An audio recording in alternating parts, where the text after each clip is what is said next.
So uncivilized.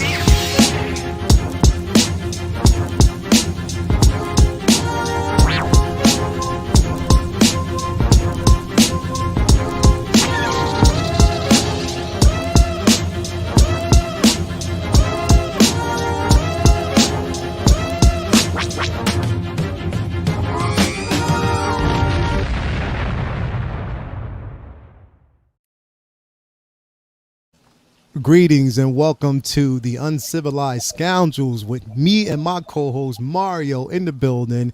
And we have, as always, two amazing guests. Actually, we have a new guest to the show who's stepping in, and he has just as much knowledge as all of us here. My man, Vinny, what's going on with you today, brother? It's good people. Glad to finally be on the show. It's overdue. It's about time. It's about time, bro. You already know what time it is. It's so good to have you on the show. How are you this evening? I am well, and I'm always excited, super excited to be with you guys talking about Star Wars. Yes. You already know all day. This is what it's all about. Mario El Profesoro, what is going on with you today, brother? It's chilling, man. Just got home from work, and a little bit of a rough week, but I'm just ready to chat some Star Wars with y'all. Glad to see Vinny on the show, man. Finally good to have him on. Likewise, brother. Exactly. Oh, yeah, dude. Hey, yo, and just in case you didn't really notice, Mario, look at Vinny's shirt. Hey. Nice, dude. You see that, right? That shirt is crazy. That is I gotta get something, man. I'm always rocking just plain blue, black, whatever like that, man. Come on, bro. LA all day. The best coast, the Beast Coast. You know what time it is. That's right. Exactly, man. You know what time it is. I'm sorry. I'm from the East Coast, but Cali just sucked me in. It took me just like 30. All it took was 30 days, and I was like, "Yeah, I can't get enough. I can't." Whether it was fish tacos, whether it was just like Lincoln Boulevard, whether it was just the Venice Beach, I was sucked in, bro. I was just like, the beautiful weather. Oh my God, the beautiful weather, bro. Like it's just, and everybody is just, bro, literally, genuinely laid back and nice. Like I don't know what it is. It's like everybody. What part of Cali did you go to, man? Bro, where I was, it was like genuinely laid back and nice. People were just telling us where to go. Like tell us to go certain places. If we couldn't get there, they would walk us to certain spots. I love it, man. So Cali, come on, man. Cali love is there, bro. Come on. You know what? It's just as bad as it is in New York, bro. It's the same thing. You got the good and the bad, but sometimes I just show up when the good is available. So you know how it is. It is what it is. But anyway, everybody, thank you for actually tuning in tonight's show, man. It's going to be a good one, a special one. So I'm glad to have everybody here, definitely. So I'm going to go through the chat before we actually jump in. And we will have another guest that will be attending tonight. CC, she will be here. I cannot wait. CC3PO, she will be here soon. So I cannot wait to get her on the show tonight. It'll be good to have her. But let me adjust the chat real quick. We got Philip the Fool in the building. Thank you for coming through. Latoya T, the queen, my baby, my love. She's in the building. Thank you, baby, for coming through. Absolute Irwin is here. We have Single Songwriter. Single Songwriter is just that guy. He always has the inside information. We got to pick his brain sometime. Tobar, thank you for coming through. Yeah, bro. Let's see who else we got here. Tom J.R. Jackson is in the building. Thank you for coming through. Takathri is here. So we love having you here. Let's see who we have. Efren Guzman is here. They have the collector number 1 is in the building. Let me see who else we have. We got quite a few, man. We got some good people here. Chess Verdin is here. Bob Dylan is in the building. Thank you for coming through, Bob. Max Geekdom, my guy. Max Geekdom is always here. As always, let's see who else we got. We got quite a few. That's who we have for right now, and more to come. More people actually stopping through. So I can't wait to see y'all come through. But yeah, we got some topics to talk about tonight, man. Information. And first one I'm gonna tackle, man, because like I said, I guess it requires us to tackle this topic. And again, look, we all have mixed opinions, and I think it's something that we can definitely discuss tonight. And of course, that is none other than the fact that we have Kathleen Kennedy for 3 more years. 3 more years of Kathleen Kennedy, who is actually running the ship for Star Wars at this point. Now, everybody in the chat, be nice. Be nice, because when we talk about Star Wars, bro, it gets a little tainted. So please be nice as possibly as much as you can, please. But yeah, ladies first. We're gonna go with you. How do you feel about this? I mean, listen. I'll address it this way. Say what you will, say what you must. But before Star Wars was even introduced, Kathleen Kennedy had quite the resume. She did. She had quite the resume. You know, from Indiana Jones, you know, to anything that she actually touched at that time was gold. So the woman has a resume. You know what I mean? It's just that when she came into Star Wars, she was given something that was very, very near and dear to a few people's hearts. And, you know, there were a lot of controversial moves and things that were actually done, and shifts and firing of directors and, you know, things that were moved. There were some pluses, there were some highs, there were some lows. So what do you think about this? Knowing that, you know, basically it's been so divisive, now that we have 3 more years of Kathleen Kennedy, what do you think about that? Well, you know, Lael, you make a good point. You know, if you just look at her resume, practically every famous film that we know, she has had a hand in somehow. And, you know, she has some sort of credit associated with it and will always be affiliated with those films that we know and love. And what's really interesting is that, you know, I always say that when you see a person who runs a business and you wonder what their missions are, you know, why do they make the decisions they make? What I do, in my personal opinion, is that I try to look at it point of view. And from her point of view, she sees everything as a great success for her.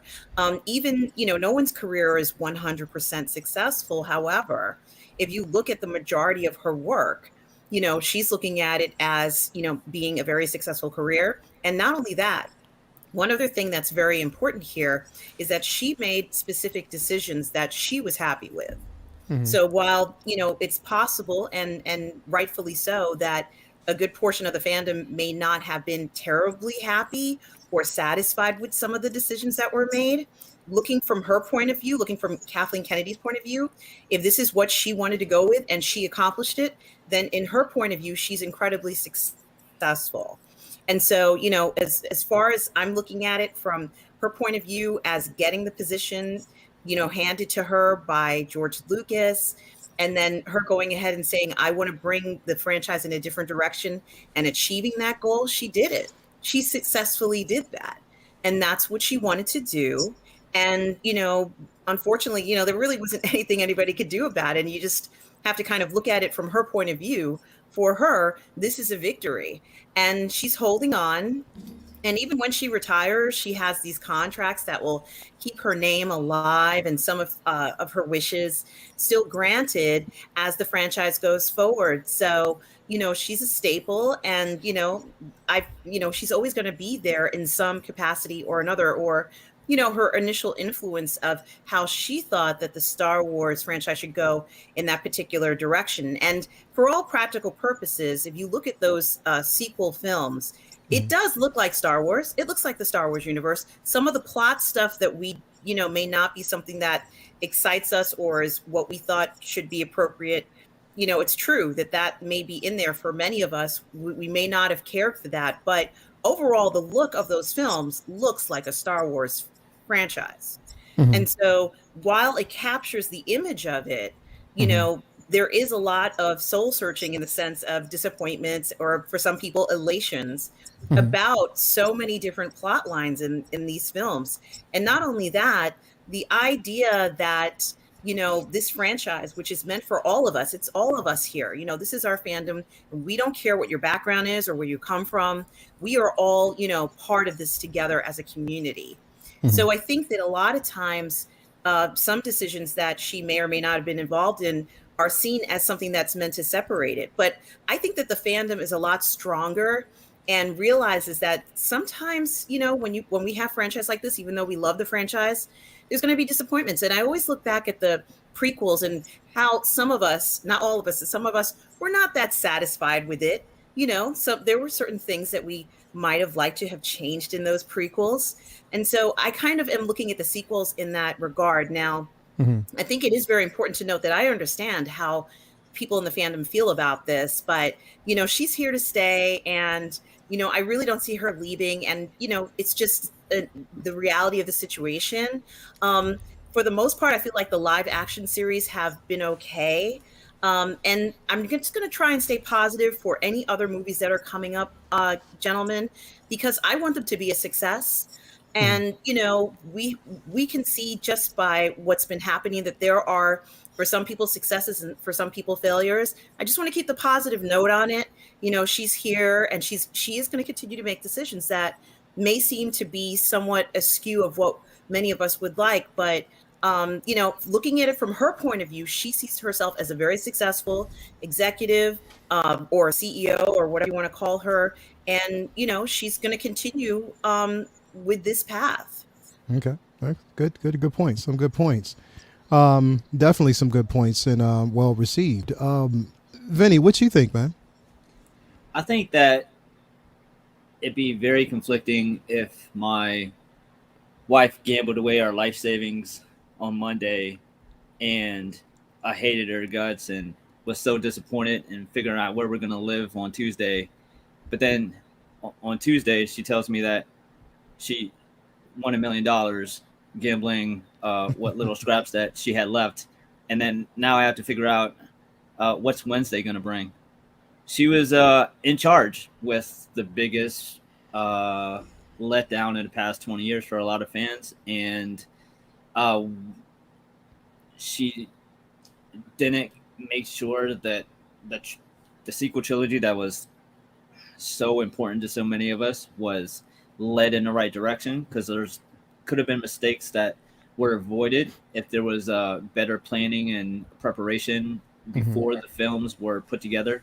And it seemed like it was not taken care of as it should have been, something that was so important.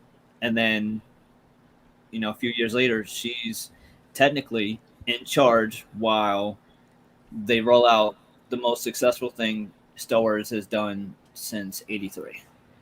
So, do you throw the baby out with the bathwater? Is probably what Disney's thinking.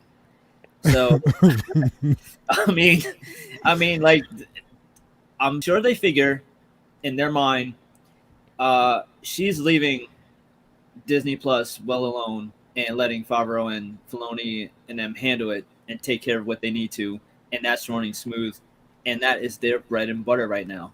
And I'm sure that they also are hoping that going forward, whatever Star Wars films that is put out, she's either learned her lesson from, or the pressure won't be there because it will not involve the OG cast members. The decisions that were made in the sequel trilogy, I don't think would have been taken so poorly and so harshly if they were all new characters or legacy characters. But when you involve Luke and Leia and Chewbacca and Han, those decisions that are even slightly askew of what people want to see are going to be rained down on like brimstone. And polarized. Yeah. So going forward, whether they do Knights of the Old Republic, a new trilogy, whatever they do is not going to involve, the OG cast. So she'll have a lot more forgiveness going forward with that. So it's kind of like the worst thing that she could have messed up is already in the rear view. So I guess they figure it's all potentially, uphill from, or downhill, however you want to take it from here. So I guess they figure there's the upside downside of moving on and finding someone else. They're willing to, to risk it and say, all right, at least she's handling the Disney Plus properties, which is now the most important,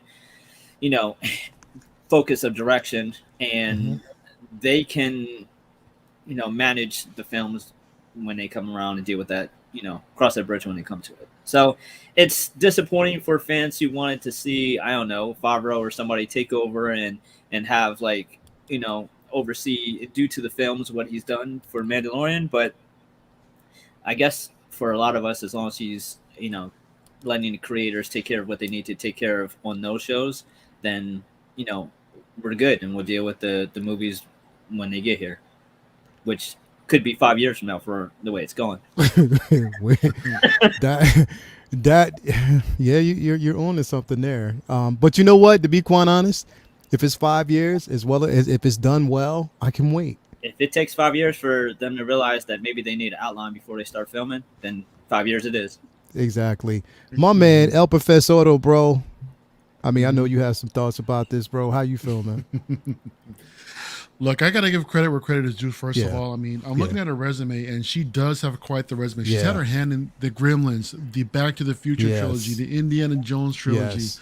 the Jurassic Park. She's been everywhere, all right? Mhm. So granted, yeah, she did not the Force Awakens, but the prequel trilogy was a bit botched. It went off to a rocky start, right? Yeah. I want to say that we all pretty much universally enjoyed The Force Awakens when it came out. You know, for the first couple of weeks, everybody bought into it. You know, then after it settled in, then Yeah. people were like, hey, you know what? This is pretty much almost like a rehash of the original Star Wars, but, you know, whatever. So another thing, too, is that we also have to go with the bad in considering that she did bring us The Mandalorian, right? But that was after she found her, in a sense, her Kevin Feige, her creator. Right. At the beginning, she really didn't have that team of creators that could really outline the entire saga to where it needs to go. Right. It just really seemed like they were winging it. However, when we saw Filoni and Favreau jump on the scene with The Mandalorian, I mean, that just pretty much united a lot of the community. The fan base was pretty much united, and it was awesome to see. So, you know what? I want to be optimistic in the fact that, you know, she can be successful, that she can help drive the franchise to success and to glory. You know, I mean, now that she has more of a creative team with her right now, so I'm rooting for her. I just don't have that much confidence in her right as of right now.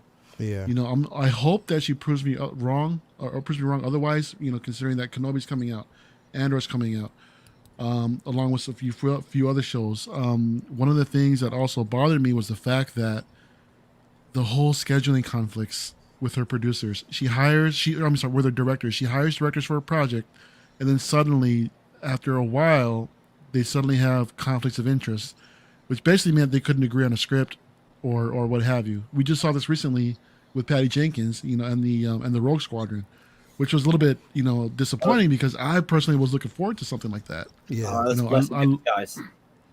It could be. Yeah, it could be, but, you know, we'll see. I mean, one of the blessings in disguise actually, I think, was a Boba Fett movie with Colin Trevorrow that was supposed to be working on it.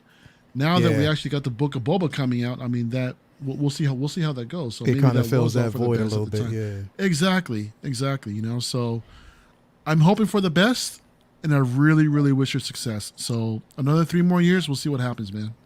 And that's the thing. Like, I look at it like this. I don't, you know, say what you will about Kathleen Kennedy. At least I say that, you know, I think that a lot of what was publicized should not have been publicized. You know what I mean? A lot of the dysfunction with the directors, you know, what have you, like the mix up and the shake up between, you know, the directors that have come and gone. Even when we got, you know, Rogue One, you know, the debacle with that. A lot of the things that should not have actually been publicized and it actually put her in a bad light. So now when something happens, this is what we see. This is what we recognize from Kathleen Kennedy. We go off of whatever, you know, has happened previously. So now, you know, with the simple fact that we're not going to have, what's the director's name doing Rogue Squadron? Patty Jenkins. Right. We're not going to have Patty Jenkins. You know, they're basically saying that that's been canceled or that's been postponed indefinitely right now. And that we don't know whether or not, you know, they said it, and they did say that it was creative differences, you know, between her and, you know, Lucasfilm. So the thing is, here's my thing. I don't want to put the entire blame on her because even though she makes the decisions, Disney is cutting that check. And if they don't basically feel it's living up to Disney standards, then they'll step in and put their 2 cents in it as well. So I don't want to actually I don't want her to basically, you know, receive the majority of the blame because I know a lot of it isn't really her fault. You know what I mean? But at the same time, it's how things were. I mean, if I was a publicist or whoever, I'd be like, yo, this is messy. Like a lot of stuff that's actually coming out and information that we find out about, it's just like we shouldn't know. But again, 3 more years, hopefully she has learned. And the rumor is so far is that Dave Filoni and Jon Favreau possibly could be in charge of all film projects. Now that's the rumor, and this is the rumor that actually hit yesterday. So we don't know, how things would be. And you know what? Max Geekdom brings up a very good point. I'm glad you actually say that. I didn't want to cut you off, but that's exactly why I feel that it got scrapped because because they saw the performance. One of the worst movies I've ever seen, and after that, I definitely get them not wanting to do a Rogue Squadron where the X-wings are swinging through the sky on tow cables or whatever else you would have them doing. That didn't make. But at the same time, to your point, Lael, it's possible that 84 movie could have had interference with the studios as well. Because I heard that same argument, and there was some backlash, given that the studios did get involved in that and kind of botched that movie. But the first one was great. Yeah, the first Wonder Woman was amazing. And that's what I'm saying. You can't take away from the simple fact that the first film was good, but the difference between that film and this one is that Zack Snyder was involved in that first film. So a lot of that, a lot of imagery, a lot of, background and stuff like that did come from him with his help. You know what I mean? Sure. It was her direction, but it was with his help. So, again,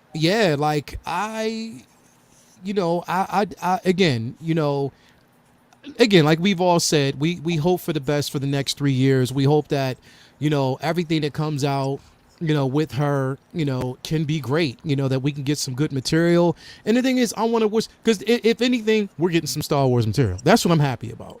Yeah. Well, that's what I'm happy about. The 3 years is I think is very telling because there's tons of stuff lined up for Disney Plus in the next 3 years, but no films. So if that's what she's excelling at, then let's protect that for now. Yeah, definitely. So let's protect that and see where it goes. Hopefully it goes somewhere.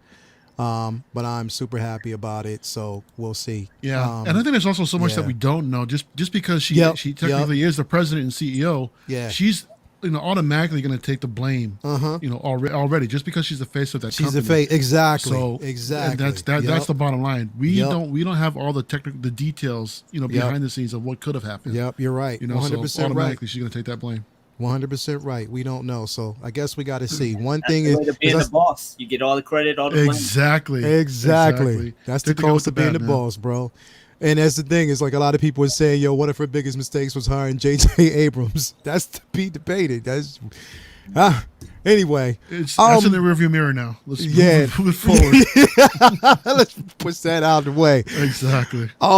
Next on though, some really interesting and I consider good news because I looked at this actress's pedigree and she's in some good, and I think this is a good casting to be quite honest. And that's the simple fact that we got Natasha Liu as the new Sabine. Wow. And if she's been in like such films as the Greatest Showman, Crouching Tiger, Hidden Dragon.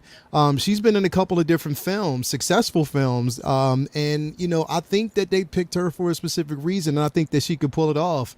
I'm just interesting, and I think that she'll play well next to Ahsoka and Rosario Dawson. I'll start with you first, Mario. What you think about this casting, bro? You know what? I'm not too familiar with her line of work, bro. I mean, you mentioned, Crouching Tiger. Still haven't seen it yet, but I think just for the fact that we're getting a live action Sabine. I'm sorry, y'all. There's a lot of those. Yo, Vinny's trying to keep his. Look, there's a lot of movies like that on my resume that I still got to check out, man. You got to check it out, bro. You got to see it. It is a visual and a story is a masterpiece. Mm-hmm. Yeah, but I'm excited for the fact that we're getting a live action Sabine. So, was this actually confirmed? Because the last I saw, these were just rumors. No, it's confirmed. It is actually confirmed. So she's confirmed. I even basically went on. It was crazy because, bro, you know what happens. As soon as I actually see somebody's cast, I'll go straight to their IG page to make sure it's their official IG page. I went on there, checked it out. She was flipping out, talking about it. Everybody else, even Rosario Dawson backed it up and was like, congrats and stuff like that. So, yeah. Nice. It sounds exciting, man. And I'm just looking forward to seeing who else gets cast. I mean, are we going to see Ezra Bridger's another one. I want to see who they're going to cast for Thrawn, because we know Thrawn's coming, right? I mean, that's a given. So I'm curious to see who else, what other characters they plan to bring in the Ahsoka show. But either way, man, definitely. I'm excited for it, man. Definitely. Vinny, what you think about this, bro?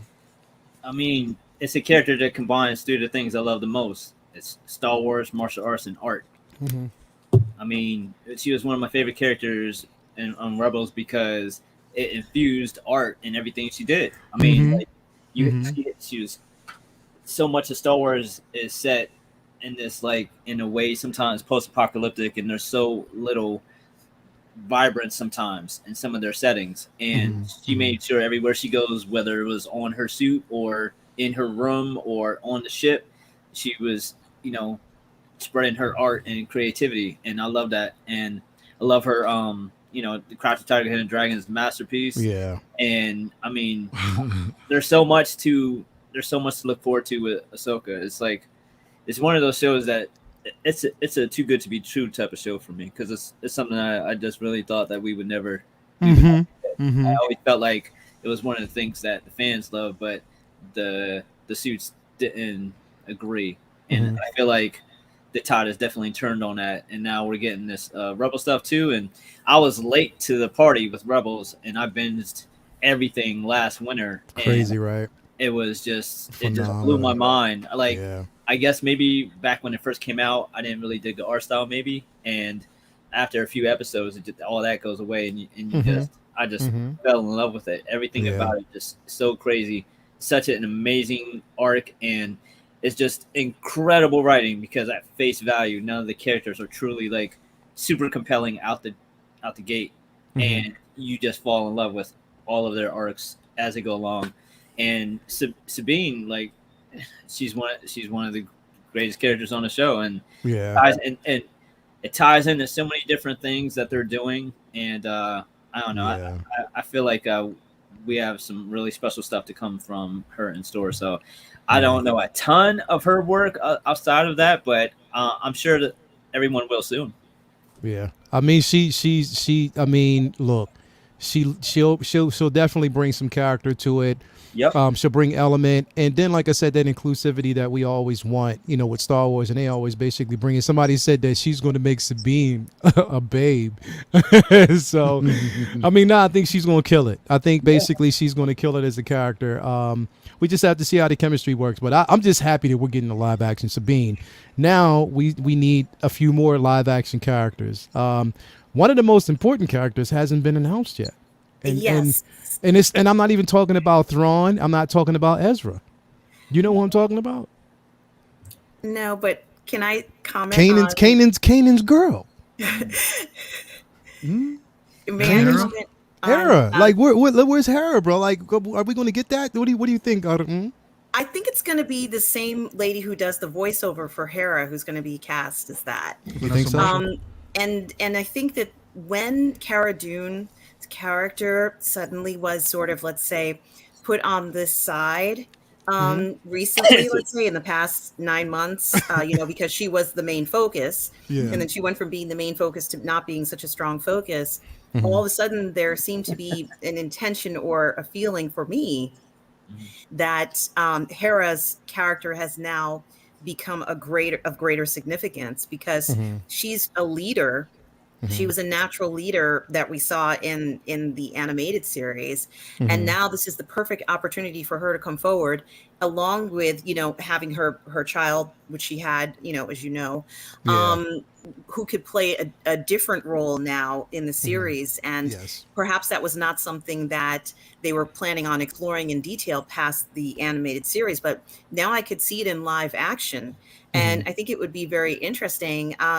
But I also wanted to comment on Sabine Wren, mainly because she's sort of like this epitome of a Mandalorian that I associate as a young, Mandalorian woman in the animated series that we enjoyed. She had different conflicts. She had that inner conflict when she created that weapon that clearly was terrible, to create something that would damage Mandalorian armor. And then we also saw like her family, or at least her mother, let's say, fighting alongside her. And that was really exciting to see one generation of Mandalorians fighting alongside another generation of Mandalorians. Yeah. And I'm hoping that, I don't know where Sabine is, let's say, in this particular show what her situation will be. But I certainly hope that she won't be alone. Perhaps Clan Ren is the other Mandalorian clan we're going to see, along with maybe some remnants of other clans. But certainly, this is incredibly promising. And I have to say that Bordizo was the lead character in the sequel of this Crouching Tiger, Hidden Dragon movie, meaning that she is an incredible martial artist.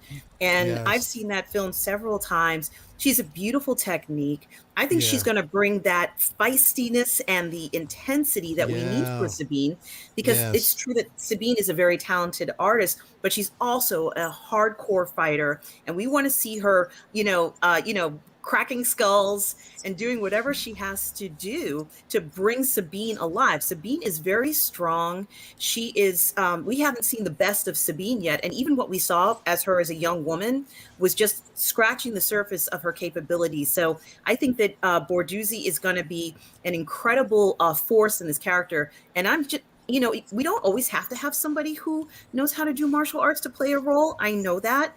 But I love that she knows how to do martial arts. I love that. I'm just like, my mouth is watering because of that. Yes, definitely. I love when you do that. It's always so much better when it is. And ladies and gentlemen, we have CC3PO in the building. Hi, CC. Hey, CC. So glad. Thank you for having me on. No, better late than never. Like, seriously, like anytime that we can. This is like the first, and this is the first time you've been on the show, right? Yes. Oh man, awesome. Hey, check it out, CC. Mario wasn't gonna let it slide if I couldn't get you on the show. Like he's literally, I got death threats over like in Messenger. He was like, yo, we gotta get CC. You know it, bro. He was like, yo. So, CC, I'm glad that we actually have you on. We just heard from and like I said, what I'm so excited about this show is that we bring everybody on here, man. Like, definitely. And then to have the women represented, it's like, yo, this is what I wanted. I'm so glad to have it. We're talking about right now Sabine Wren being casted for the Ahsoka film. And how do you feel about that? Like, I mean, this is something that's monumental. That I see people like me, Mario, that are like hardcore Hot Toys.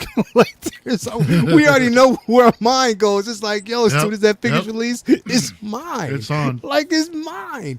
But anyway, aside from that, how do you feel about, her release and the simple fact that we are going to actually see a live action Sabine, on camera? Finally, it seems like that we're actually getting these people, we're getting all the characters that we've actually saw in the animated universe, now that they've ended that and we know that they were still alive, now brought into, the cinematic and more visuals. So what do you feel about that? I'm thrilled. I was really, really late to the Rebels bandwagon. Mm-hmm. I think I started it and I couldn't get into it because, of course, we didn't have Disney Plus back then, so it wasn't as easy as it is now to just turn on the app and everything. Yes.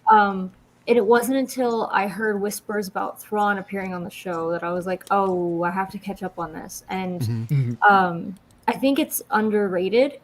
I was the first one to be like, Clone Wars, Rebels, not into it. They're animated. Those are for kids. But I'm thrilled. I think I caught the tail end of that as far as the martial arts experience. So that's fantastic because it's proven to work so well with Gina Carano. Despite I think we have a lot of differences of opinion regarding her politics, but I think she did a great job as Cara Dune. If she ever comes back, I think she'll continue to do a great job as Cara Dune. But I think she brought a lot of physicality to the role. So I'm hoping this happens with Sabine.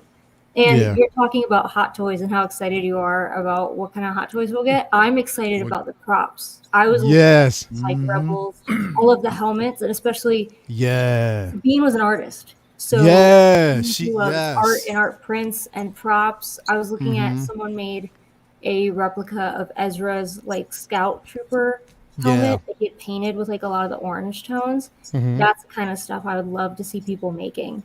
I can gladly have my money if they start doing stuff like that.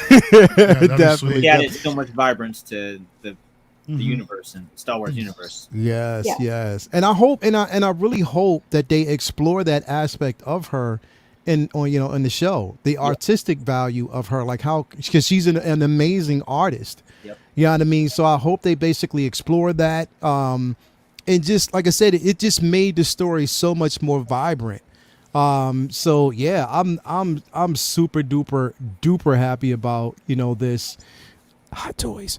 You know what I mean? So I just seriously I cannot wait. To be able to pair her up with come on, man, like Bo-Katan and Ahsoka, and that's going to be incredible. Like, but yeah, I cannot wait for that. So I know, that's going to be a good. But that was, that's not the only casting that we've actually gotten. Like the information that we've actually gotten, there was more. There was another one that actually came this week that I was like, okay, when I saw her, my mind went to one particular character in general, but I'm just going to hold off because we don't know who she's going to play. But this individual basically has been casted in Ahsoka, and her name, and don't get me, don't kill me here. I'm trying to basically make sure that I have her name pronounced, so I just want to read it off because I think it's Ivanka. What is it? No, it's Ivana Sakno, and the first time I actually seen it, because I went back and watched it again. Once we get the casting, I'll go back and watch certain movies, so the movies that I'm familiar with. And she was basically in was it Pacific Rim, like the second one? She was in that film. Now, it wasn't received well, but I think she did a good job. But when I look at her, bro, when I look at this girl, the first person that comes to mind, and I'm trying not to hold on to it. I don't want to hold on to it because I'm like, you know what? I would disappoint myself and get my hopes up high if I hold on to this thought. But when I look at her, the first person I actually see is Asajj Ventress, bro. That's the first person that I actually see. Wow. When I look at her, that's who I see. Like, it literally, look at her eyes, look at her imagery, her bone structure, everything. She looks just like Asajj Ventress, bro. Oh, that would be wonderful to see her. Max Geekdom's right there with me. She looks just like Asajj to me. So I don't know, but what do you think about this cast? I mean, because we're getting so much, like we're starting to get all these casting, not rumors, but like a lot of people are coming out. And again, I went to her page as well, just to see, and she was excited about it too. But what do you think about it? Yeah, I think she's a beautiful young actress. It's great to have someone like her join the franchise.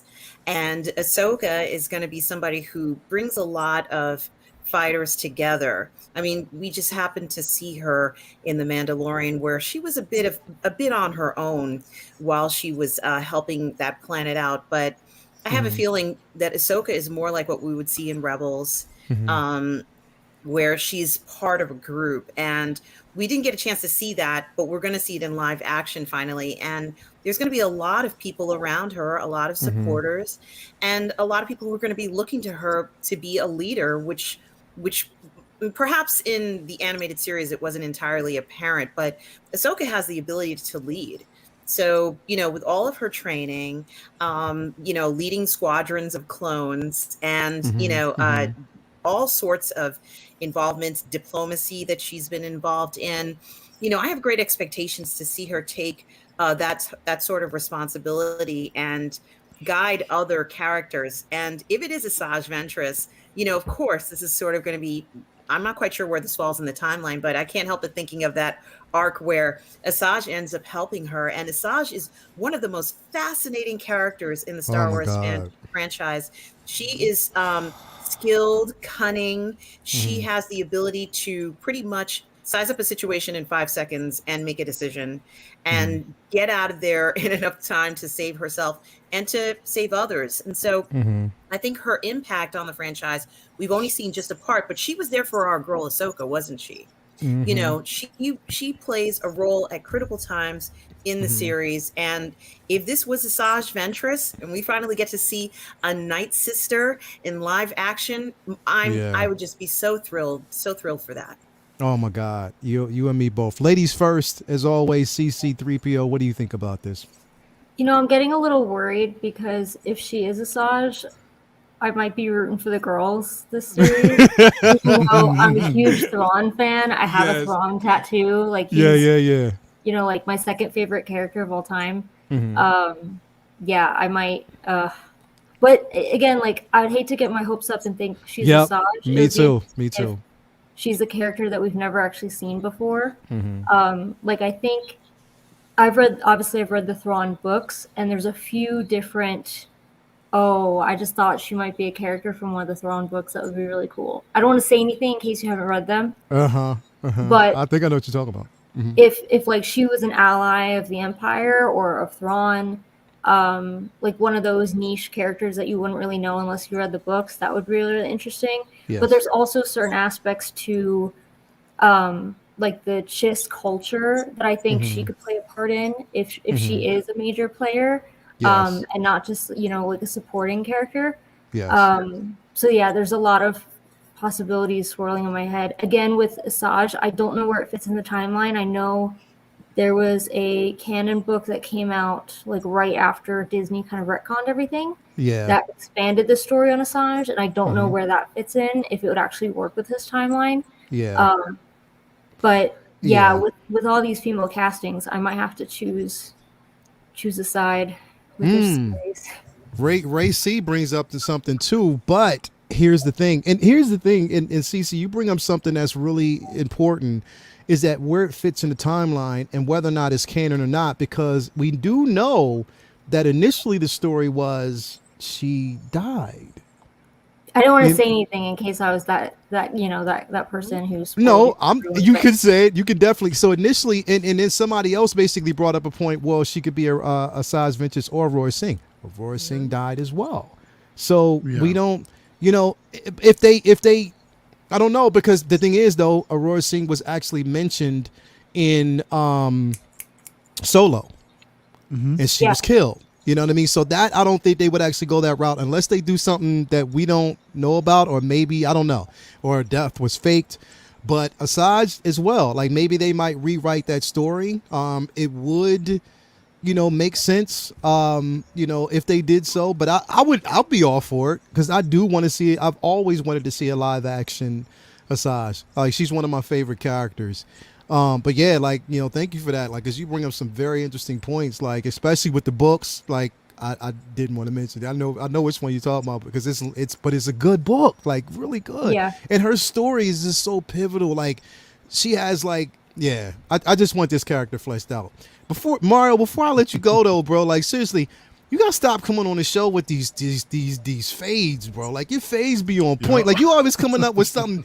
Like, come on, man. Like, let me know ahead in advance so I don't have to be the only person wearing the hat, bro. What's up, man? Come on, dude, I gotta keep it clean every 2 weeks, man. You know, I don't know if you noticed either, but I mean, I lost some of the beard as well, bro. I know. So, what did you save it down? Yeah, you just trimmed it up a little bit. Trimmed it up a little bit. See, Yeah, had to get it under control. see, Come on. bro, I never get the memo, so I'd have followed suit. But anyway, what you think about this, bro? So are there rumors like everything is pointing to Ahsoka, the Ahsoka show? Everything so far, yeah, she's actually in Ahsoka. Okay, okay, all right. Because here's the thing: when I first saw her, you know what came to my mind was the second sister. Now, if she was going second sister, then that would only lead me to believe for Obi-Wan, right? So that's where I was leaning towards. Because I mean, I would love to see Asajj Ventress, man. The premium format piece from Sideshow, that's up for probably like my statue of the year, to be honest. Yeah, Or one of my favorites. But yeah. I don't know. Again, I don't know too much about this particular actress. But I'd hate to say it again, but Maybe she tested well. More stuff, maybe Yeah. possibly. So, but I just can't help but see her. I mean, it possibly has what's her name, Trilla Siduri, and that's the only thing that I'm focused on. You know, for Obi-Wan. She looks pretty much just like her, Just like you a know, in second sense. sister, bro. And when you Right, said that, I exactly. was just like, yo, yeah, she kind of does.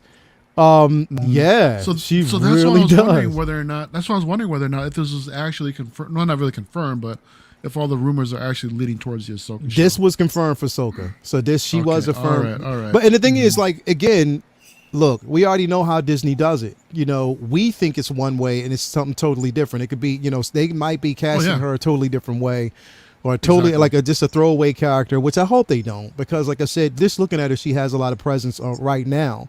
So I'm hoping that, you know, it's somebody that's really good. So we'll see. So yeah, and Ryan then R in the chat. Yeah. Sorry, Ryan R in the chat mentioned that Asajj dies at 19 BBY. Yeah. So that's confirmed then. So I mean, I don't know how this could be really Asajj then. I mean, it's confirmed in the books. Like that's how it's confirmed in the books, but I don't know. Is that canonical though? Is that canon? I think it was. Because that was like, it was right after Disney bought out Lucasfilm and retconned everything and created everything Legends. It was one of the first. What was that, like 2015 or 2016? I think is when that book came out.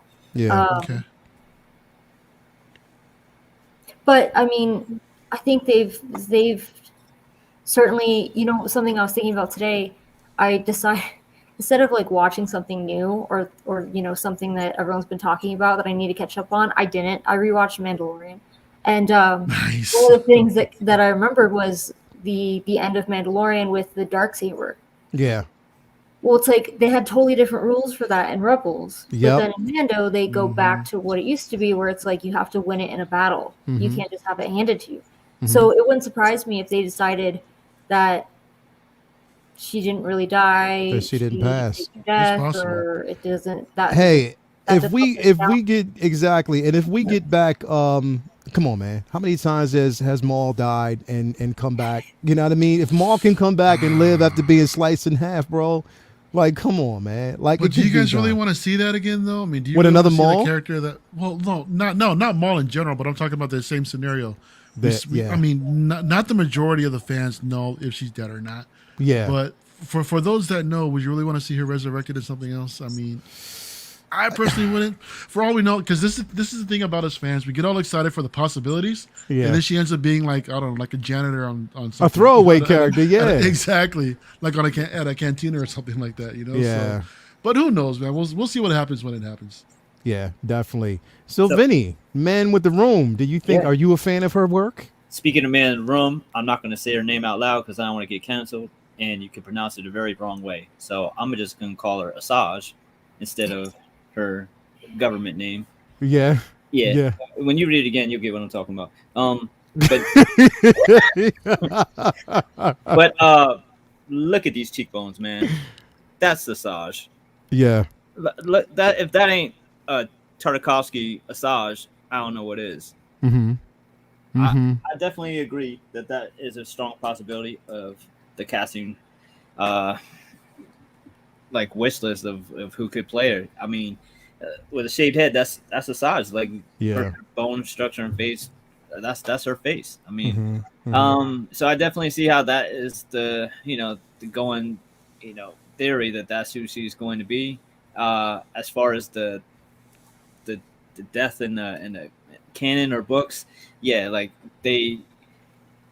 Cece mentioned, the Darksaber rules being changed up because it fitted their story better is a blueprint for the fact that they might not have realized what they had, and that goes back to previous conversation that we had about Kennedy and Disney's in general decision to kind of like look down on the legacy in the books and all the backlog of mountain of stories that fans were expecting to see ported over, that they kind of were like, nah, we're gonna do our own thing.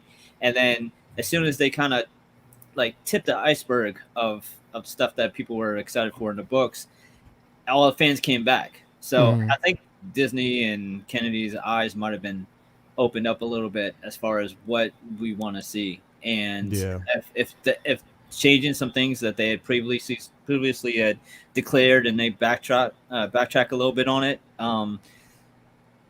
it'll be worth it for them to give the fans what they want. And I don't know anybody who actually has seen any of the Clone Wars or anything that Asajj has been in that hasn't said, we want to see her live action. It's one of the most visually compelling characters. And then as you watch her in these shows, she has an amazing depth to her character as well. Yes. Like there's she's not just a cool looking badass female character. She has a lot of story. And then when you add in the Night Sisters, which is something that is so outside of the realm of normal Star Wars, that it's something that is so much to touch on too. And what Marvel is doing is trying to have their Star Wars type of Marvel movie, their cowboy type of Marvel's movie, their fantasy, their horror, their comedy. They're checking off all these boxes of different types of Marvel movies to do.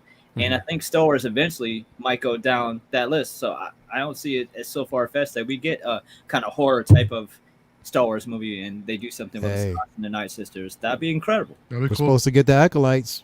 You know, that'd be amazing. So who knows? You know, who knows where that's going to go? Because that's supposed to be told, you know, from, you know, the perception of the Sith.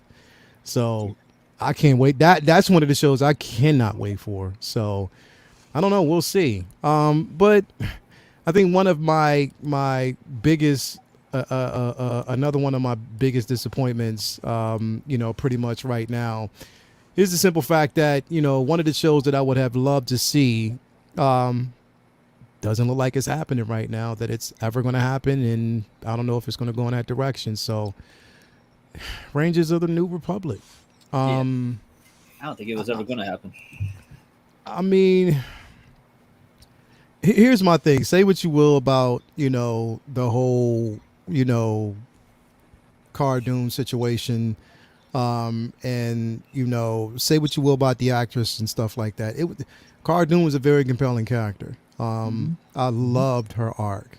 I loved her story. I loved her as a character and how she fit in the universe. And I feel like we live in a world where, yes, we live in a world where things are questionable and some things that people basically say, you know, aren't really the greatest and things that they should have thought about before they said it. But we also live in a world where, you know, freedom of speech is a thing. You know what I mean? And I don't think a person's character, even though I may not agree with what's said, and I definitely don't, because if you know, that's something totally different. But the actress, as an actress, you know, but again, I do understand that, you know, certain IPs and certain companies don't want to taint their, you know, their legacy with things like this because the backlash could be, you know, whatever. You don't want people protesting, whatever. But regardless, I'm looking at the actress as the character and how much she brought to the show. And it had the potential to be something completely great. What do you feel about the simple fact that we're not going to see this ever again? I mean, Mario, you know, you said it was a bummer, bro. I was like, you damn right it is, but you know. Yeah. But what do you think about, you know, this not actually, you know, coming to fruition ever again? Yeah, it is a loss, and you can kind of feel it because they have been building up the Cara Dune character to kind of take this position of a leadership, and we saw, you know, that in season 2 of The Mandalorian, more or less. Mm-hmm. And it's almost expected. She seemed to be a fair leader. We saw when she demonstrated when she went to pick up the Bill Burr character. Mm-hmm. Yeah. And she said, well, I guess you just disappeared or you died in the incursion. And she's a practical individual, but she was incredibly important to that series and the future pretty much of a lot of the characters. So much so that I always say that in the last episode, she's one of the last persons you see in the last maybe 2 minutes of the episode. They zoom in on Cara because they want you to have that view of Cara Dune so that they can promote the Rangers of the Republic. You know, that was the intention as far as I'm concerned. You know, she did play an incredibly important role in protecting Din and everyone there. But the intention of that scene for me is that, okay, we're going to still see her and, you know, this is going to be very important. But I also like when we have stories, you know, kind of like The Mandalorian, where maybe not entirely in The Mandalorian, but where we focus on individuals who maybe don't have force powers. And, you know, we get to see stories about what the majority of the people in the universe, in the Star Wars universe, are doing. And this would have been great. because we had heard so much about her background, so much about her impact. And I was hoping to see, just some new adventures come out of this, because Yeah. she, along with whomever else they were going to cast, it was going to be an incredible show. Yeah. And, and we had, honestly, it's really too bad that we lost her. And I know I've said this before, we lost her right at the height of her popularity, in a sense. Yeah. Yeah. Because, what should have been May the 4th, that would have been pretty much all Cara Dune. Like, she should have been up on the podium, and we should have been celebrating this and been very excited for this. And unfortunately, we didn't get a chance to have that. And I'm staying optimistic about it. She may come back. Who knows what's going to happen? But this would have been a badass show. Yeah. And, we would have seen some very interesting things going on. I really would have loved to have seen this. It's a disappointment, but perhaps passed on to another character. Like, we may see it come to fruition, but it is a disappointment. Yeah, it definitely is. And I think, like I said, I mean, like all people have said, I mean, regardless of what, I mean, keep the politics out of entertainment. Like, literally, I think the politics need to be left completely out of entertainment. And I think she did a phenomenal job as a character. And I, regardless, I mean, I still like Gina Carano because she really does have a good heart. It's just that certain things that were said is just, but again, leave the politics out, give us good material. Myself, I say bring her back. Again, ladies first, CC3PO. What do you think about this? I'll leave politics out of it. I think as a character and what she did on screen, she was fantastic. Yes. And I was really excited for this. Yeah. Still am if they end up bringing it back. Yeah. Especially because any chance they have, like has been said, to show the Star Wars universe when it's not all about Force users, the Jedi, or villains that we've seen before that are kind of rehashed, just the normal people of the universe kind of like making their way through the galaxy. And especially, I think I'm biased because I watched the episodes today, but that scene in Mando in season 2 when he kind of like gets pulled over and is told like, hey, I need your registration code or whatever, it kind of reminded me of a traffic stop. So it's that kind of stuff of like the Rangers trying to pick up the, we're trying to like salvage what was lost after the rebellion and so many years of oppression and these remnants of the empire that are still around. I think that, and what I'm kind of excited about if they end up showing this in Andor is kind of like the seedy underbelly of the Star Wars universe. Because we all know about bounty hunters by now. Yeah. We kind of heard a little bit about spice trading, but that's something I'd like to see more of. And especially I think that Cara Dune was kind of the character that we finally felt really sympathetic towards when it came to like Alderaan. If you think about the original trilogy, we barely had a second to think about the fact that was millions, if not billions, of people who were killed all in one instant. And then, of course, in Mando, they mentioned it with the Death Star. Well, there's millions of people on both Death Stars, or one Death Star, first Death Star, right, that were lost, and we didn't really have a chance to feel that.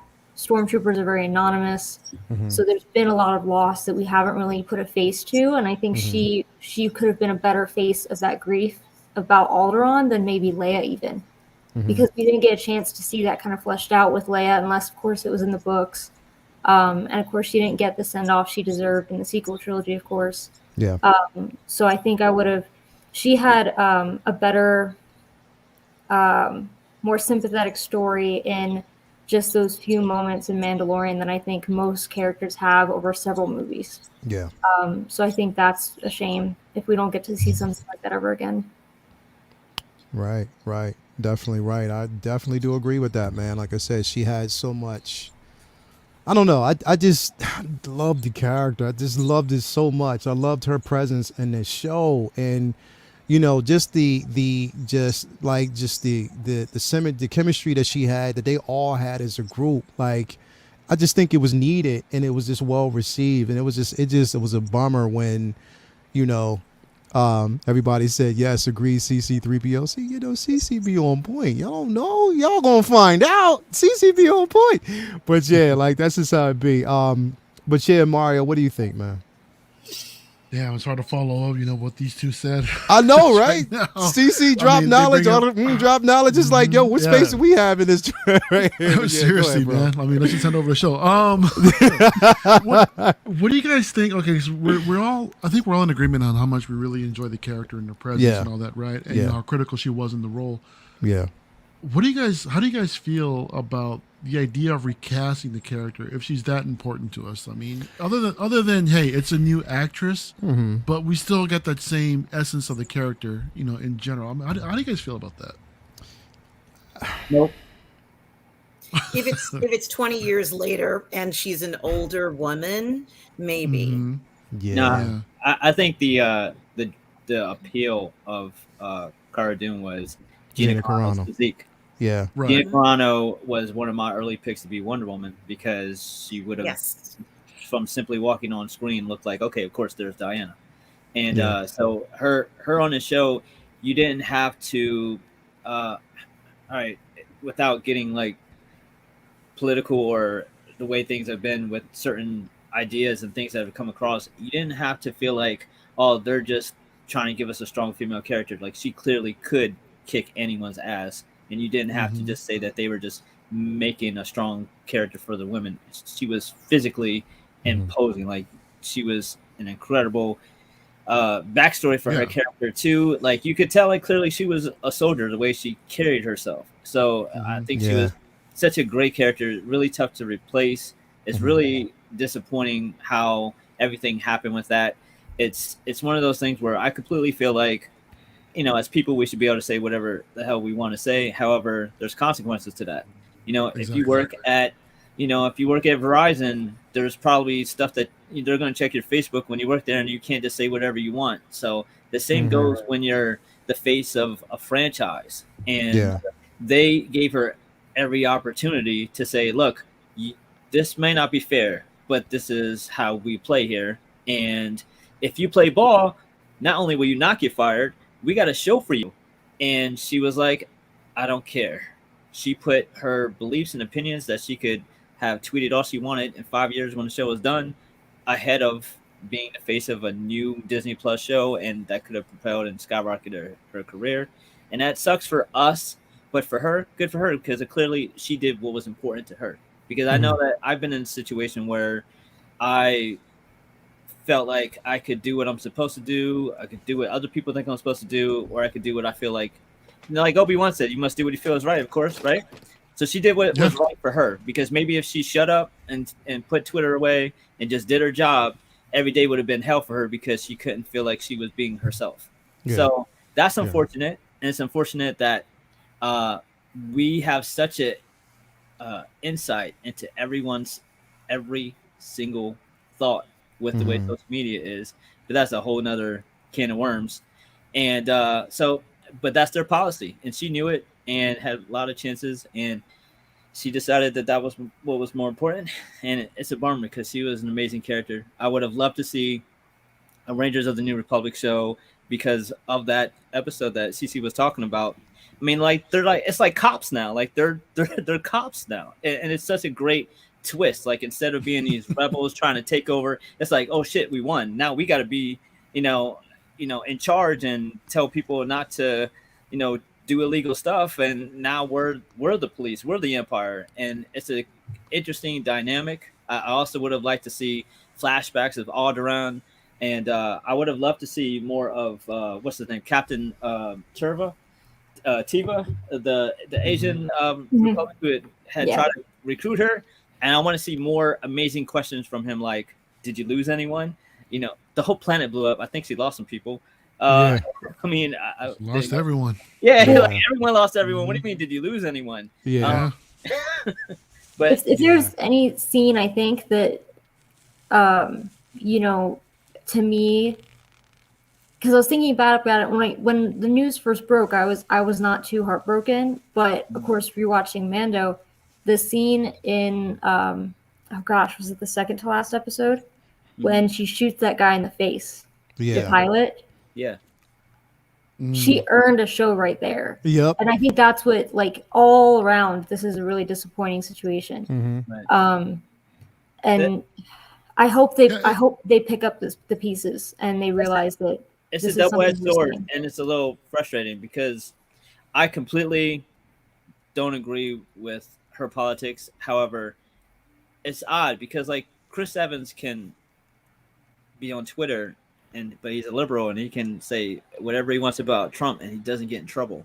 So it's kind of like that could be polarizing and lose Republican fans for their franchise. So it's odd that they make exceptions for some things and not for others. Like it should be the rule. Should be the rule across the board because there's other Disney employees and celebrities who are obviously a lot bigger star power, more star power than she is, who can say whatever they want on their social medias and they don't get in trouble. Now, obviously, maybe they earn that clout, but it kind of sucks that we have to worry about our favorite characters and celebrities saying something stupid, then we don't get to see their movies, not doing something illegal, not getting in trouble with the law, not beating up their wife or anything crazy. We have to worry about them about what they say, sharing an opinion, and it kind of sucks. No matter how much you disagree with it, it kind of sucks. It should be able to be separated. I know there's people who still listen to R. Kelly and watch the Cosby Show and are able to separate the two. So I think you can watch Cara Dune and separate that she has her differences of opinion too. She didn't hurt anybody. Yeah, but I think that over a period of time, you could possibly do that.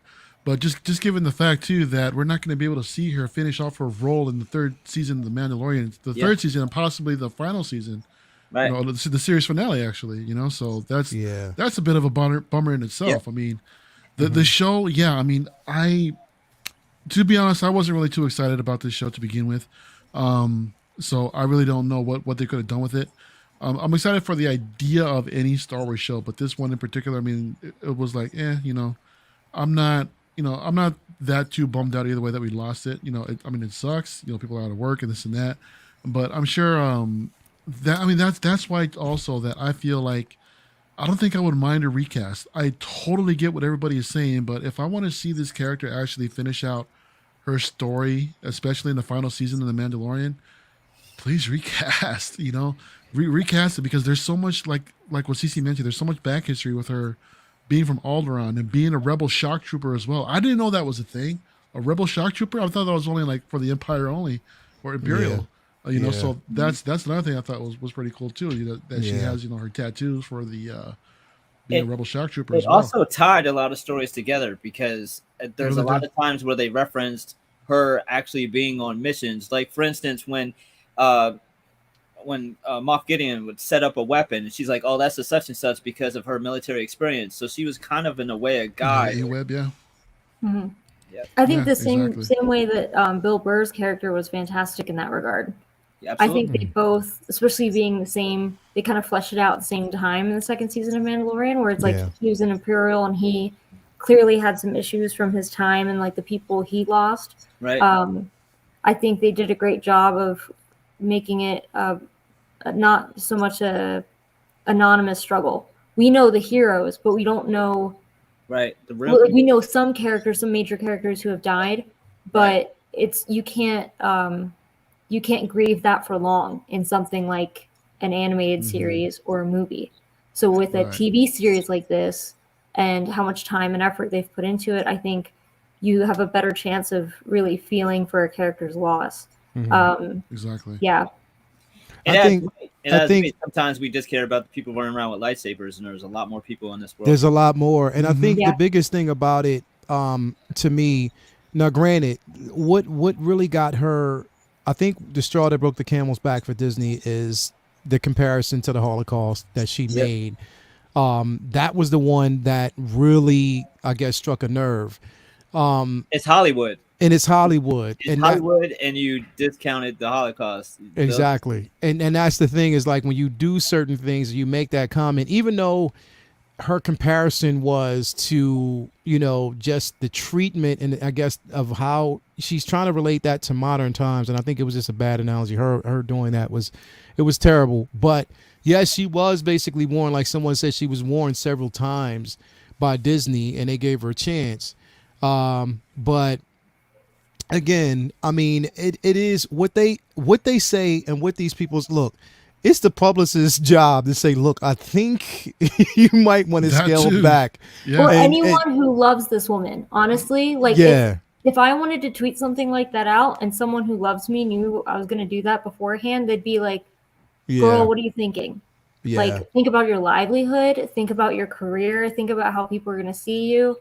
And it's a shame because I do think that towards the end, I thought she was a great character. And I think hopefully if they decide to bring her back, that's not what people are constantly going to be talking about when they do. Yeah. And I think even, who was it? Is it Samuel L. Jackson's talked about it several times when he's been asked to comment on how do you feel about this political thing? And he was like, dude, don't even. Like, don't even. Because that's what you're going to print and you're not going to talk about this movie. Exactly. Like, let's not go there. So I think it'd be nice if we could kind of look at the work she's doing and not the polarizing things she said. Exactly. Yeah. And because the thing is, look, and with so many people saying, and I want to just put that out there, she's not a racist at all. She is not a racist. And for people to basically say that she is not a racist. She's proven that several times that she's not a racist person. It's just that she has certain beliefs. And she's allowed to have it.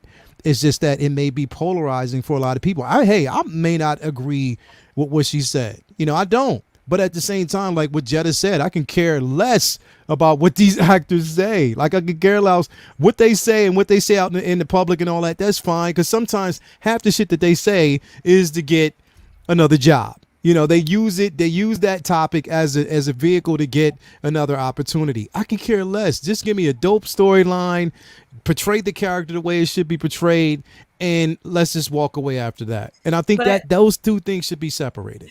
I also think that James Gunn, so I'm sorry. I also think that Gina Carano is still marketable. She is. She could play other roles that, between the five of us here, could think of other things. Vinny, you mentioned you can, like I did, I thought she would have been a great Wonder Woman. There's so many other roles that this woman can play. She could do another TV series, not obviously Disney, but another thing kind of like Xena, Warrior Princess. There's so many things that she could do. So it's not all that, I guess maybe she's looking at it from the point of view of, well, I'm an actress and I've been successful, and there are going to be people who still will want to work with me. So, even despite everything, we can see that she's continued on with her career and has decided to make career choices that, what's the right choice for her. Definitely. So, I think that doesn't necessarily mean that we won't ever see her again in the Star Wars universe. So. I hope we do. I really, I might be among the minority or whatever, but I really hope that we see her character again. Because like I said, it just, it just fits so well, and it was entertaining. Just her character, just from the word go, when she hit that screen, the first time we actually saw her in the first episode from season 1, it was phenomenal, and I loved it, and I latched on to that character, and I was all in. So I don't know. Hopefully, going forward, there will be some differences put aside, which, I don't know. Hey, if James Gunn can get rehired after some of the stuff that he said some shit that was far worse. But if he can get rehired, then, so can she. But then it's also a matter of whether or not she wants to, whether or not she wants to come back. If she, if she feels like, they've already burned bridges with me. Do I want to come back? Well, no, let's see. And again, I might be doing this for selfish reasons, but I just want a hot toy, man. Hurry up, please. Just bring her back. As Vinny said, I just want cops in space. I don't know if you can see. Let me see if I can move it. Yeah, I've got the badge sitting there with the Mando helmet. There you go. Right? Come on, man. Yeah, I was real quick to jump on that because I just want to see cops in space. Is that hard? So hard to ask for? No, like why? Why wouldn't it be? Now why are you sweating? I was sweating. So yo, but on a lighter note, we got something coming. Let's talk about this. Let's talk. Come on, we need to talk about. We need to talk about Boba. We need to talk about some Boba. I'm sorry. I would never go. I would never. You would listen from here going forward. I would never not talk about Boba on this show. I will never talk about the book of Boba on this show. I would never talk about my favorite character right now in the Star Wars universe. Not Boba, but Fennec Shand. I would never not talk about this character.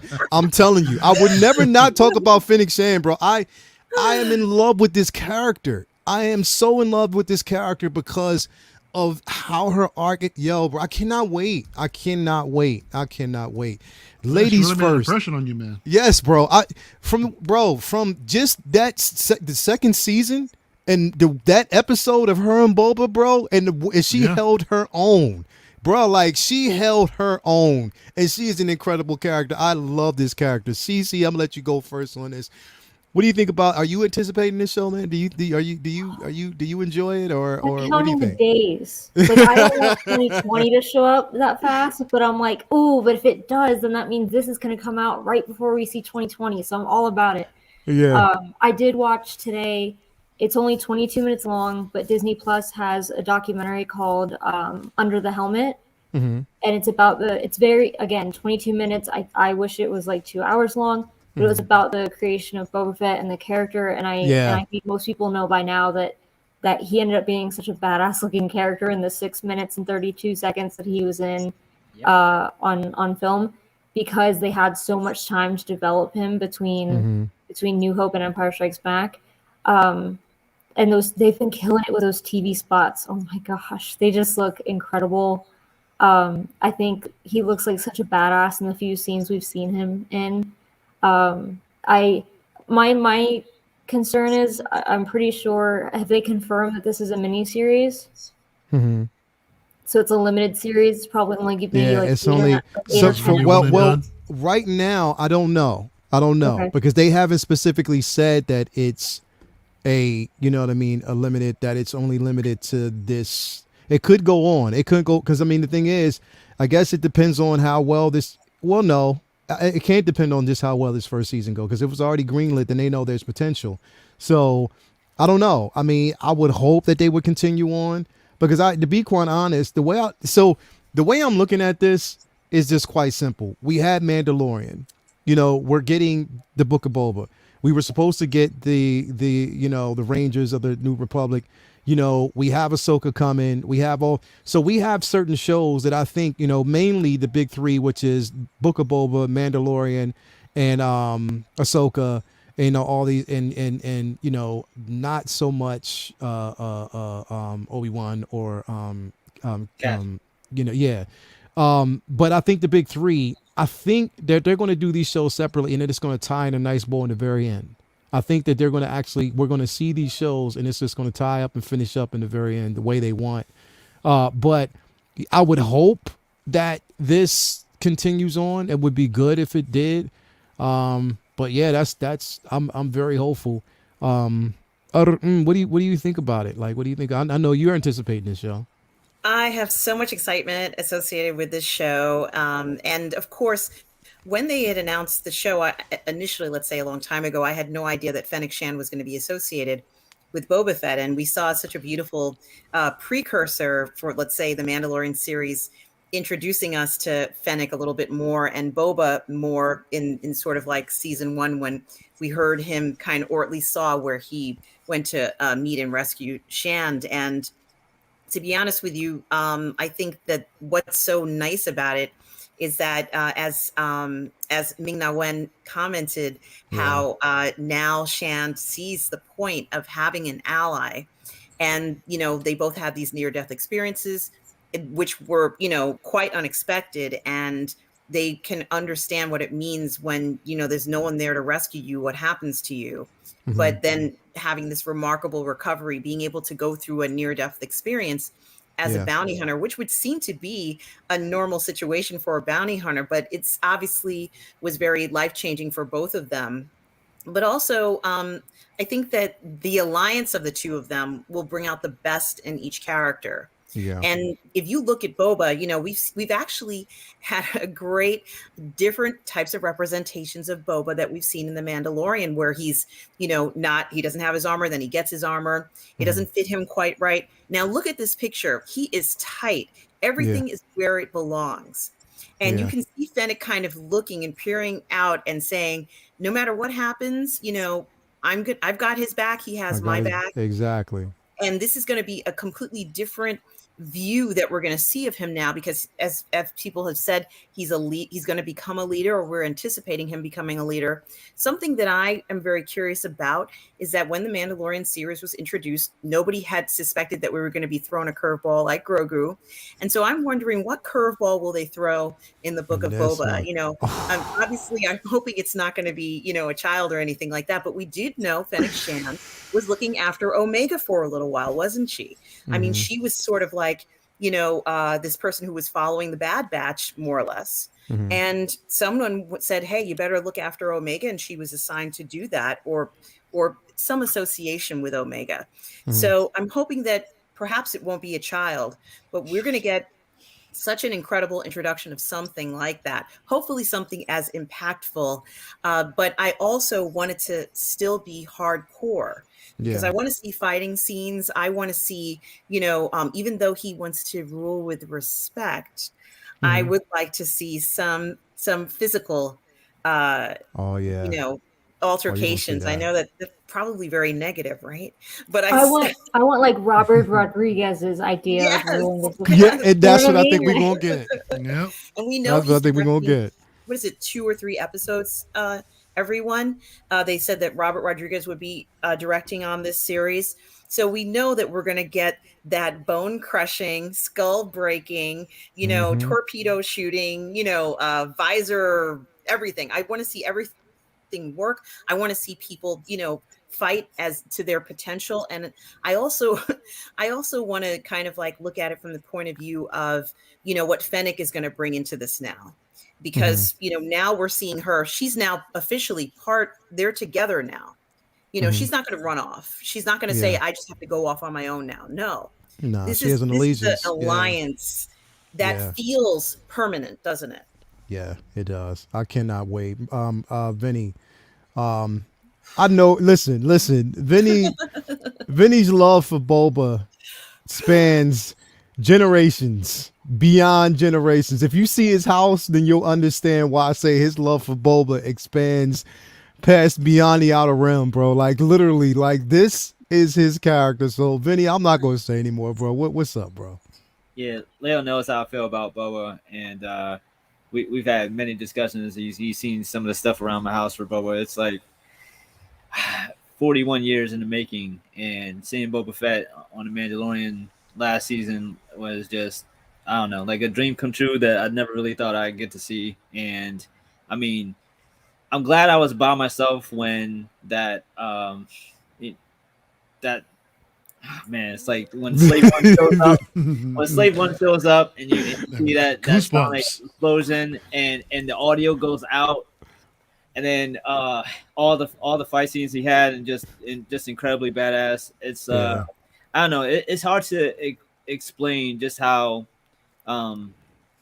magical that all was, especially considering that it's something that I really thought that we would never get. It's one of those things that, like, if it doesn't happen right away, it doesn't seem like it's going to happen. So for Lucasfilm to have sat on Boba Fett and not done anything new for literally generations, despite the cult phenomenon that he became after the original trilogy, was just always such a mystery to me of why they wouldn't have.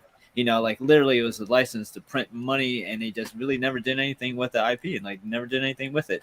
And then they announced Mandalorian, and it wasn't about Boba Fett. And I was like, okay. And then in a way, it didn't make sense for him to have been on the show after the first season because of how well Pedro did with his role. And when he showed up in 2, it was just, I don't know, dream come true. Everything they did with his character was phenomenal. Even the arc to get his armor back and everything. I have such high hopes for the show.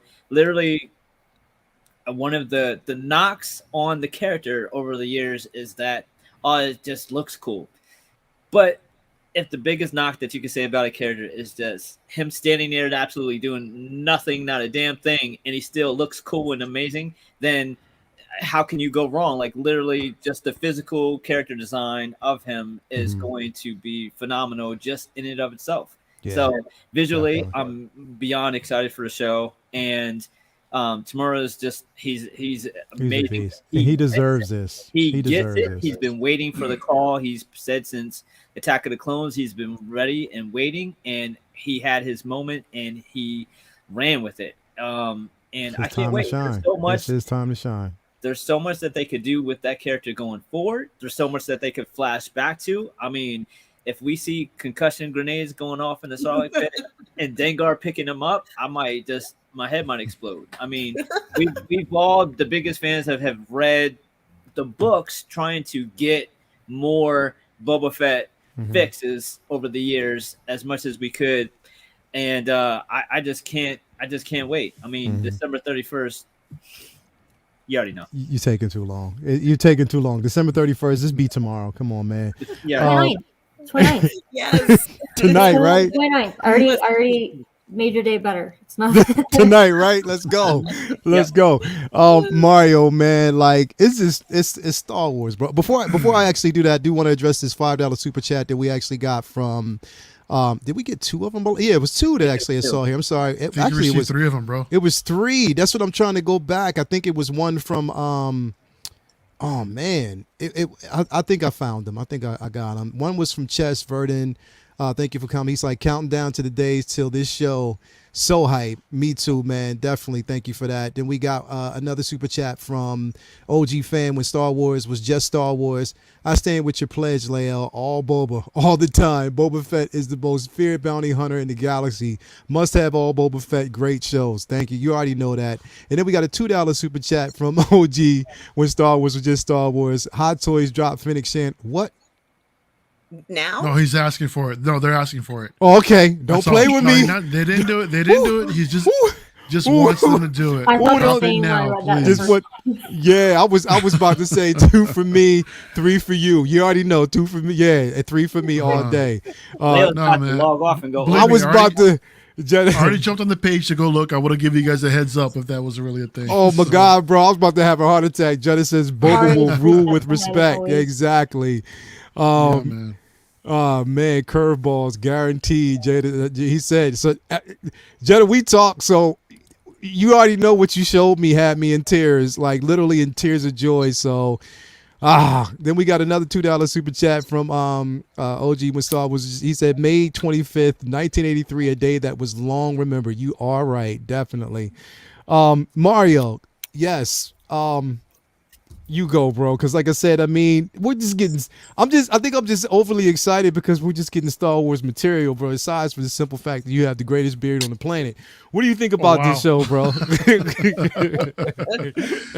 No, man. Look, I'm just as hype as for everyone else, man. You know, if I'm honest, I mean, Boba Fett wasn't really one of those characters that I was on the side to where, you know what, he did look like a badass, but went out like a chump. You know what I mean? We really didn't have any time to really appreciate him during the original trilogy, but I'm glad that we're seeing him. I'm so excited to have him back. Yeah. Did you guys take a look at that last trailer that just dropped the other day? Yes. All right. So a couple things of notice. One, he's in recovery. I'm wondering if we're gonna see like if and how he escaped the Sarlacc pit. Right? Because we see him in something looking like a back to tank or There's something a back like to that, tank. you know? Yeah. Right. So I'm excited to see what happened. But there's also another part. So I just dropped the link in the chat right now in the private chat. Check that out. And there's somebody in the background that I'm just wondering what the hell is this? Hold on. All right. So I want all of you guys to look at this and let me know if anyone else noticed this. I'm gonna sit this one out. I don't watch trailers. Oh, he don't watch the Oh, trailer. Vinny. He don't watch trailers. Vinny, my guy. Hold on. Let me. All right. Just close your eyes, homie. No audio. No, you good. Let me take this off and then I'll bring that up. It's just a quick second, and if you take a look behind who's in the background. Hold on, let me see. I'm watching it for a second time. All right, so play it again. Hold up. Let me take it back. It's at where's the time? The timestamp is around the 20-second mark.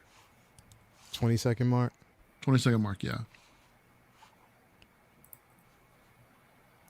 Oh, no, there's no way. Right? I think I see what you're seeing. There's no way. Pause it. But you Hold- just missed it, Lale. There's You no just missed way. it. Hold up. You just missed it, bro. Hold up. Oh, of course, you had it on the screen the whole time. I want it closer to my face so I can see where you're coming from. Go ahead, go back a You'll little be bit more. It's distracted by the Twi'leks. Back a little Right. bit more. Right, it's right with the Twi'leks. Right there. Hold up. Okay, Right right here? there. Go ahead. Let it go just for a quick second and pause it. Right there. Look in the background behind that on the one in the foreground, her right shoulder. Between the ladies. That's not Obi-Wan. It looks like him. I don't know. That's not Obi-Wan. I don't know. I don't know. I mean, come on. Look, if we're talking flashbacks, I mean, How the hell did you You even know- see that quick, man? no, someone else in one of the groups that I saw pointing this out, I was like, no way. So I went to go check it out. I'm like, yo, You know what? Disney Maybe? was too busy blurring out those Spider-Men to deal with this and blur this Probably. out. Is that what happened? Hold on. possibly. Escape Coast. That You're looking, cannot- Lale, you're looking at it right there. Full screen that, and tell me who that is, bro. That's not Alec Guinness, bro. And it can't be basically It throwing doesn't Alec. have to be Alec Guinness. That's But- the thing. But it can't be. Nah. But then, how are they going to explain the time period, though? Is this a flashback? I guess. That's what I'm guessing. If it's some sort of flashback, I don't know. If I don't know. If it's not a flashback, how dare they? Exactly. We're over here Don't getting put all old white excited men in about robes this. like that and have us like tease us that it might be Obi-Wan. Like, what were they Yeah, it's thinking? held an Easter egg, and it looks so distinct that we have almost no choice but to assume it's Obi-Wan. It looks like him, and Exactly. it implies, like, it looks like him. This is a hell of a coincidence if it's not. Right, yeah. I mean, hey, December, was it 29th, 31st, whatever it is? That 29th. it can't get here soon enough. I'm agreeing with all of y'all. After seeing some of these little teasers, little Easter eggs, or what have you, you know, along with, you know what, I want to see what Bubba's really gonna do when he's talking about how he will not rule with fear but with respect. That's some gangster-ish, dude. That's something that I want to see. Like, you know, to me, that's like Vito Corleone style. You know what I mean? On that type of level. Yeah, So say I it in am his crazy Vito Corleone's excited to see voice. what he's gonna do, because we saw these people. I mean, doggone it, Vinny. I don't know what I can say right now, considering you don't watch trailers, bro. You're good. Go ahead.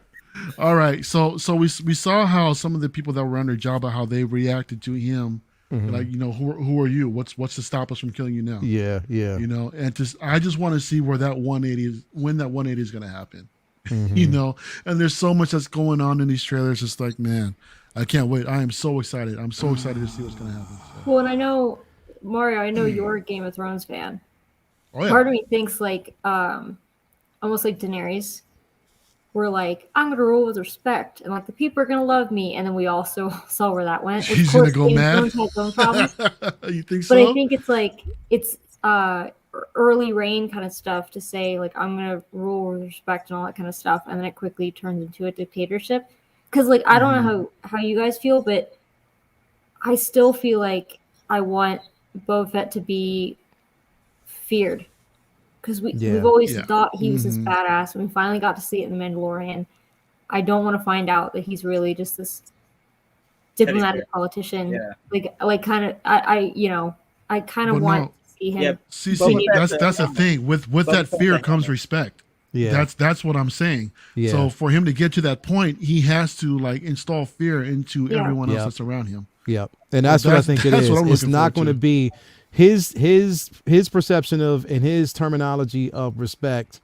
His perception of respect isn't this happy-go-lucky individual who just wants to see complete peace. No, it's that there's order. There's going to be order. There's going to be a level of order, but it's not going to be like tyranny. But there will be some order. You know what I mean? So that's what I think. Now, the biggest question here is, We know when this actual time period is. We also know that there's another individual who's alive right now, who's out there. And will they ever come in contact because he is on Tatooine? Will Luke run into Boba Fett? Well, you know what happens in the comics. Vader hires Boba Fett to find out who's this kid, Skywalker kid that blew up the Death Star. Not Skywalker kid. Who's this rebel that blew up the Death Star? Yeah. And Boba Fett finds out that it's Skywalker, and he's not able to catch Luke. Luke and Boba Fett fight. Luke gets away. Boba Fett goes back. I couldn't kill him. Couldn't bring him to you. The only thing I have is name Skywalker. And that's how Vader first finds out. Mm-hmm. Now I love that panel where he was like so pissed that he just shattered the glass. Fist, and then the glass just shut. Yes. Yep. Spoke so many volumes. It was like quintessential Star Wars. Yeah. And that would tie really well into the Obi-Wan series, even if they're not on the same timeline, obviously. Yeah. But it would kind of like bring you back into like a Vader before we saw Vader, really. Yeah. Definitely. I don't know. I think you guys are reaching on that one. I don't see that happening. If I'm honest, as cool as that would be, I don't think so. Now, of course, that's would be a flashback sequence if it did happen. Yeah. Well, yeah. Okay. Yeah, that would be cool. Yeah. But If they did a then flashback to that, and then considering the simple fact that, because I think that right now, our way or the connective tissue would be flashbacks because they're going to have to show us certain things and how what led Boba up into this point. You know what I mean? So I think the flashbacks would make perfectly good sense, and they have the technology. If that is their flashback of Alec Guinness, I'm punching everybody in Disney, like literally that. Come on, man! Don't play with my emotions like that. Like literally, don't do that. Like Next time Mario it's goes probably to just a Disneyland, bartender, guys. There's I know gonna be how. like a flyer next to the turnstile of Lael's face. Like, don't let this guy into the park. exactly right. I don't know, man. Like, look, I'm just excited about it. I can't wait till this show hits. It has to be soon. I can't. I'm tired of waiting.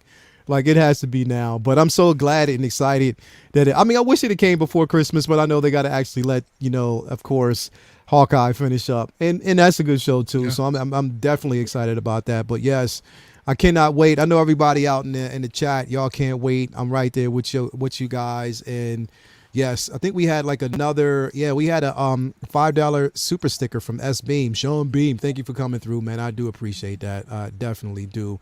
There was another $5 super chat that I got from Big Collector, and I can't find it. Big Collector, I can't find it, but I did see it. I wanted to shout out to you, bro. Yes, I did see that that super chat that you brought through. I think Chess Verdon sent another one as well. Chess Verdon, he sent another one? Yeah, also OG fan. Okay, because I think I read those already. I read all of those already. I think they sent a couple more. Yeah, I read. Let me see here. $5 super chat. Awesome to see so many people, so many other excited as me for this show. I love this community. Thank you for sending that through. And then OG. Yeah, I did read that one. So yeah, definitely, man. Like, it's an exciting time. It's so exciting to be, a Star Wars fan. We take the good and the bad, and we just make something wonderful. So yes, we got more. Bring us more. We got, of course, Cassian Andor coming up. We have Obi-Wan coming up. We have Ahsoka coming up. And I think, basically with celebrations right around the corner, there's going to be some more announcements that are going to be made. So I cannot wait for that. I'm super duper excited about this. I'm excited about this show too. Tonight's show was great. Like, literally, tonight's show was amazing. Yeah, it was fun. Like, man. I love this panel. I love the camaraderie we have, the conversations. Cece, thank you so much for coming through. Like, literally, come on, you gotta please promise me that you'll be back on, as many times as you can. Please. I won't forget this time. I'll actually put it in my calendar. Yeah, definitely. Again, thank you for letting me jump in. Exactly. It's always a pleasure. I love having you here because your knowledge and your just sensible conversation is amazing.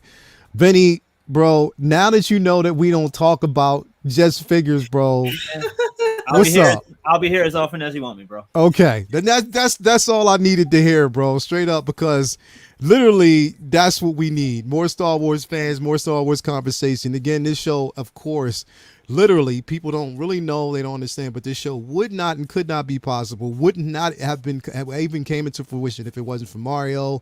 You know, Mario set the ground and stage. Well, come on, Mario, you got it. I mean, come on, man, don't be bashful now. Mario made sure that the actual design of the show, like the design of the the logo came through right. His brother, of course, came through with the soundtrack. So Mario's brother is the one who produced the track, the intro. So he killed it, murdered it. And that's something like, yo, I'm like, how many damn connections does Mario have? But you know, he Grimy, made this. bro, grimy. Yo, it's straight up grimy, but yeah, Grimy. like he made that actual come through. Also, shout out to Manny for the intro, connecting the intro with the actual logo itself. So that was amazing. So yes, I mean, literally, Mario, tell them where they can find you, bro. Like, you know, what can they definitely, now, aside from here, where else can they find you, man? Well, thanks for the love, man. I really appreciate it. Yeah, man. If y'all don't know, I'm over at Collecting Weekly. We have content every single day. I'm damn near streaming every single day, Monday through Friday, practically. And yeah, y'all can find me over there. You can find us on Instagram, also at Collecting Weekly, Facebook, Collecting Weekly Auxiliary. We got a group over there. Everybody come hang out. It's a good time. And yeah, and every other Thursday night, just here hanging out with y'all, man. Yes, definitely. Laying down the Star Wars thing, man. I absolutely love it. Definitely. And tell everybody where they can actually find you as well. Yes, I have a new channel of my own called Positive Fandom, so you can find me on that channel. You can also find me on Monday nights on Toxic Femininity, and sometimes on Fridays on Midnight's Edge. Obviously, I will always be here as long as Uncivilized Scoundrels is on the air. I will be at this show to talk Star Wars and be with you all, and also on Midnight Metal with Lael on Fridays. Yes. And I just love this show so much. Hey, tell them what time you and I go on Midnight Metal every Friday. You guys are insane. Tell them what time we go on. We have the pleasure of setting our alarm clocks to 2:30 a.m. in the morning so we can be bright-eyed and bushy-tailed for our 3 a.m. start time, 3 a.m. Eastern time, and we are so happy to be there. Of course, but it's so much fun. It's so much fun. It is so much fun. It's like you can't stop it. So, thank you for that, Vin. Tell everybody where they can find you, and while they do that, I want to go grab something real quick. So right, tell cool. them. Y'all can find me at Vincent Dunn Art, and I have a link on there to my store. I love to draw. I'm a freelance artist on the side of my main business, and I do a lot of fan art and a lot of Marvel, DC, fantasy, portraits, all that good stuff, but also Star Wars stuff. And since we were talking about Boba Fett on a lot tonight, Leo's holding up a Kenobi piece. Oh wow! And I figured since we're talking about Book of Falcon, yeah. Wow. Yo, go full screen. Go full screen. I'm gonna go full screen. I'm gonna go full screen for you. Hold on, real quick. Let's take a look at that beauty. Thank you. That's incredible. Yeah, great work, man. Thank you. I appreciate it. That's so beautiful. And all this is done with watercolor, right? Watercolor, Copics, and color pencil. Yeah, man. Wow. Yeah. Definitely. And then since we're talking about Boba Fett tonight, I'll show you a Boba Fett piece. There you go. So you can pick all these up on the site. Yes. So check out the website. Christmas is coming up. You know, anybody that wants some art, there you go. Yes, definitely. Vincent Dunn Art. You can actually check him out on Instagram, and like I said, he gives a store link as well. You can check him out. So definitely check that out. CC, where can we check you out? Definitely. I am on Rogue One 6, so we just talk Star Wars. Occasionally, they allow us to talk Marvel, and I'm a big Batman fan as well, so I think they really like me, and sometimes I'm able to talk about Batman stuff without getting kicked off the stream. But it's a great team of guys over there, and our big show is group therapy every other Friday night, so it's going to be tomorrow night. So it's typically Star Wars collecting news. And I think we have a Facebook group, and I finalized our picks for best pieces, like collectibles of the year. So that includes statues, art prints. I'm a huge art print person, prop replicas, helmets, that sort of thing. So if you want to hit us up on Facebook to get part of that nomination process, feel free. Definitely. So I will make sure, because CC will be on, and it's not me bullying. It's just me, like, I just like when we have like people that are just like, the chemistry is just right. CC, you got to promise me that the week after next, like, you'll be back on the show. I mean, hopefully it doesn't, is that before Christmas? Keep me honest. I think here. Hold up, wait. Because I think that's also the night that we actually go see Spider-Man No Way Home. Oh shit, me too. It is. Yeah. It is the 16th. So the 16th we That's opening can't weekend. do it, and the following week is Christmas, right? It's Is the it 23rd. Following week is Yeah. The 23rd. Christmas Eve. Christmas Eve. Yeah, it's the 23rd. What you got going on, Mario? we got the 30th actually, the day before New Year's. Yeah, but the 23rd. Yeah.